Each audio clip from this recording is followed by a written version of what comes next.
Welcome back to Benny's Custom Works, proudly supported by Valvoline and Sparesbox. Don't forget BCW5 on checkout.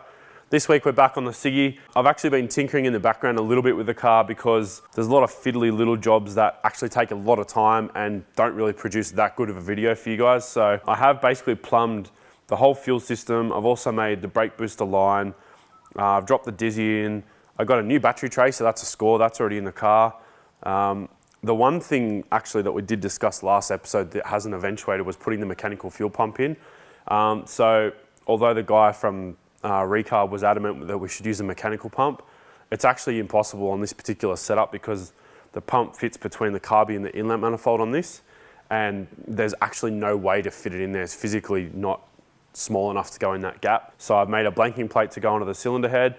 I've also put an electronic pump on the rail, and I've also got a fuel reg in line, and we've set that to 3 PSI as a base to play around with it. I got the Gilmer drive pulley for the water pump machine, so we've now got the fan on that. All sorts of little stuff. Oh, I've also done the throttle linkages on the carby, so we now have a complete working throttle linkage system, so that's really cool. But yeah, today we're gonna basically do Gearbox Crossmember, all of the manual conversion stuff. So we're gonna fit the shifter, gonna put the console back in, gonna put the pedal box in, gonna drill and weld the firewall, kind of keep chipping away on other engine-based stuff. I'll put the radiator in if we have time. I'm waiting on one Raceworks fitting to be able to finish the heater core plumbing. So there's all sorts of little jobs that we can finish the day with if some parts turn up today, but we'll basically start with the mounts because I want to get the engine in its final position. Actually, also touching on that, the new mounts, I did mention last episode that I didn't want to make a transmission crossmember based on the old mounts because they may not be correct. Exactly what I sort of predicted was the mount height is about 15 millimeters difference between the brand new one and the original Sigma one. So if we had made the crossmember for that and then gone to put a new mount in it later, it basically would have pushed the transmission up into the tunnel. So pretty happy that I actually went with the new mount on that one because it could have caused a lot of dramas. But that's enough talking, let's dive in. Oh, I can't believe all this work and you don't clean the engine bay. It's cold time, people.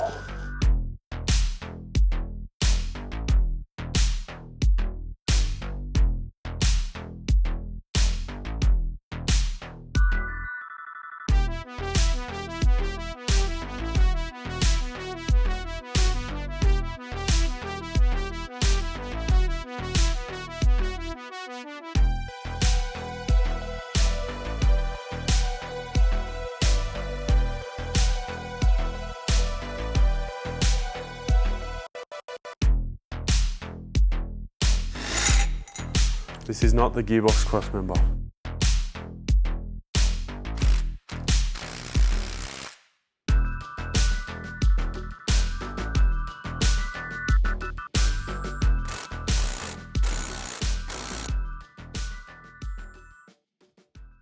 So we've got the gearbox in effectively where the mount position is going to end up, and it is touching the tunnel, so I do want to mark that now and trim it out. Then what we're actually going to do is go back down or go back up, undo the makeshift crossmember that I've got holding it in position. We're going to cover the top of the box again and drop it down so that I can neatly trim that out without either hitting the gearbox or putting metal swarf in it. So I'm just going to mark where I'm going to trim that out, which is only about 10 mil of steel. I could probably almost attack it with some tin snips, but I don't want it to look rough and hacked. So I'm going to do it, basically going to drill a hole and then join those two holes, join the hole with the two edges of the existing cutout. I think it'll go in there pretty well and it'll still get covered by the manual shifter boot. So I'm going to give it a bit of a squiggle now and then keep on trucking. That's a very nice one. You should take it home. He's just trying to get rid of it. Does that come in the bag of rads?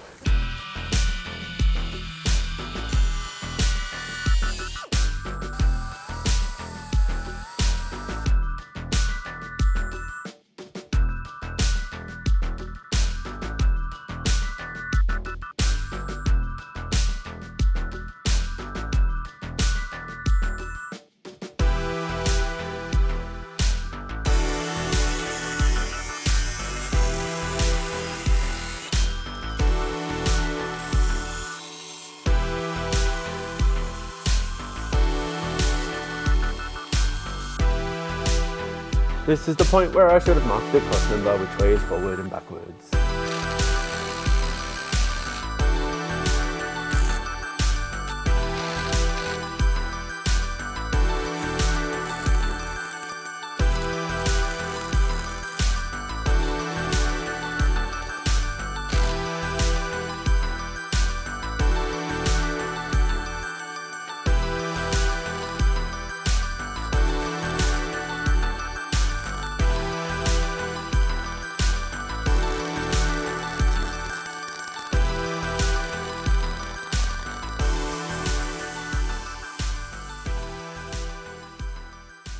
This is the crossmember that I've just cut up now. You can see there's obviously a lot of gaps in this. I basically just got that to a point where I can get it back in the car so we can continue moving forward today. But what I'm actually going to do is trim all of this up and make it sort of merge together a lot nicer using parts from this crossmember. So we've got the same stiffening ribs that we can basically build one out of two. It should retain all of the original strength just as well as if it was an original crossmember. So shouldn't be any dramas there as far as strength's concerned. But if you were to just put it in as it is, obviously there's no strength this way. So the tabs that I've just basically cut and moved could break off. But yeah, this will at least get us back to the point where we can put the box back in the car or put the crossmember in the car today. Can finally get a tail shaft length.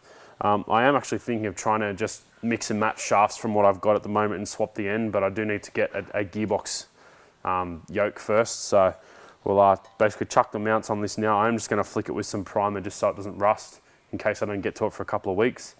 But yeah, we can basically get this in the car, get the transmission final mounted, and then that means that we can put the radiator in and all our pedal box and all sorts of stuff. So we'll keep on trucking.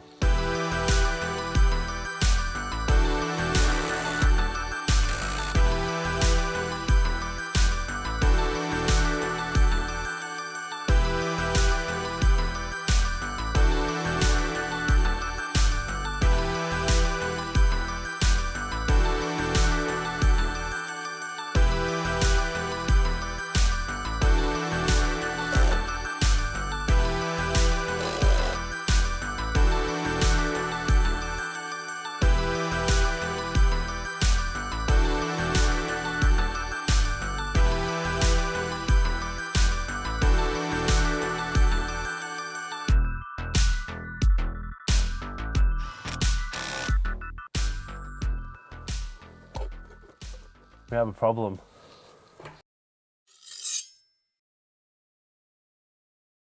I have a manual gearbox. God, that carpet's dirty already. But we have no clutch pedal. So now the worst part of every manual conversion is changing the pedal box.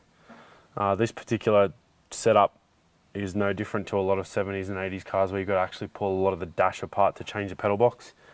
So we're going to be pulling the cluster hood off. We're going to have to pull the cluster out.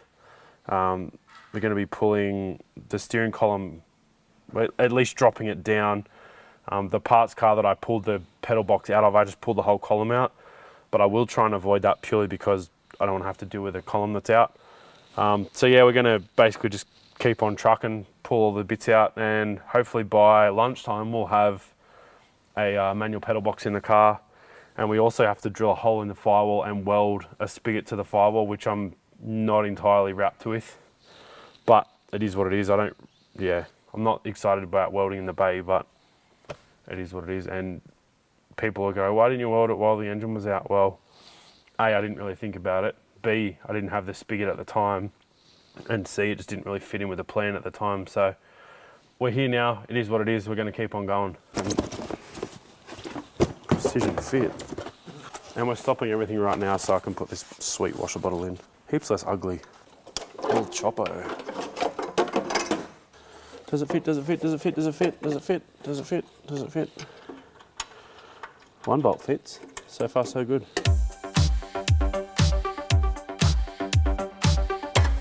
These are a bit scary.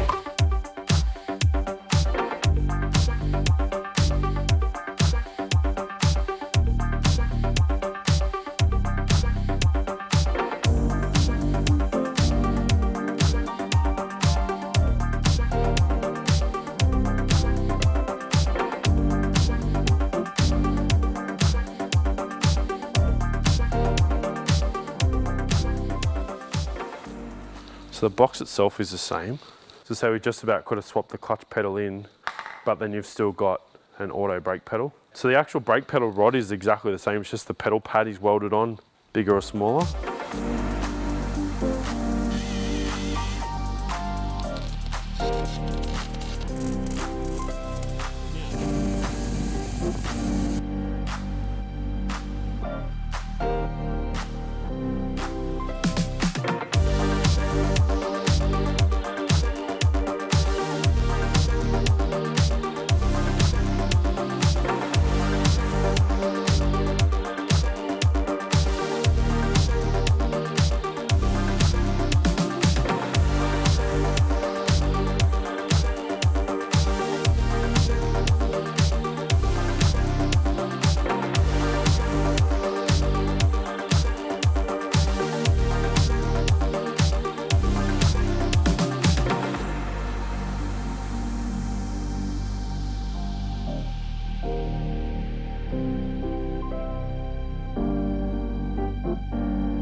we've got most of the tasks we'd aim for today. So the next job now is to just slip the radiator in. Once that's in and mounted, we're just going to basically run the cooling pipes, or the radiator hoses actually, and just fill the thing with coolant and water. We've just finished our last Raceworks heater pipe from the firewall as well, so that's now all completely terminated. So a few more things and then nearly ready for fire up. Not today, but we are definitely getting close. So next time we're going to be making our whole exhaust system. We are waiting on materials for that at the moment, so hopefully by the time the next episode comes around, we'll be ready to make all of our exhaust system and get it going. We've already got some extractors there, which will should slip in pretty well. So we'll throw this radiator in and keep on going.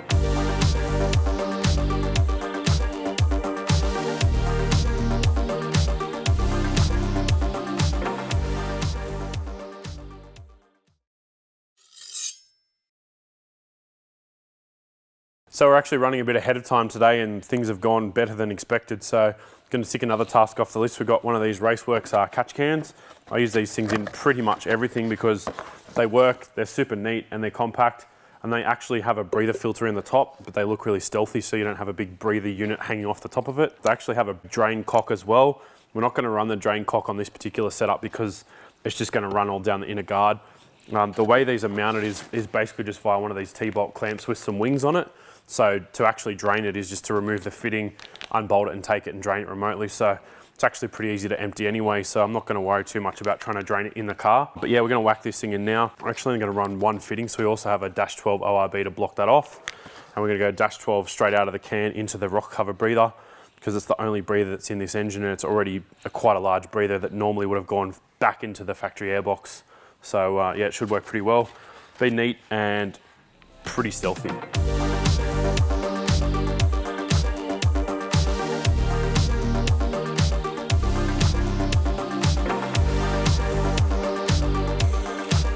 Step drill.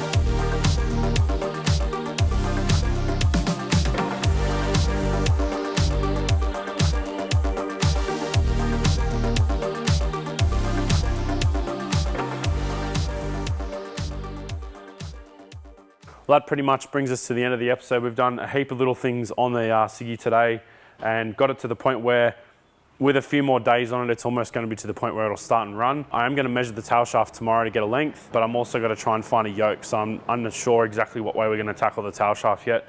But massive thanks as always to the guys at Raceworks for their support. Thanks for watching, guys. We'll see you next time.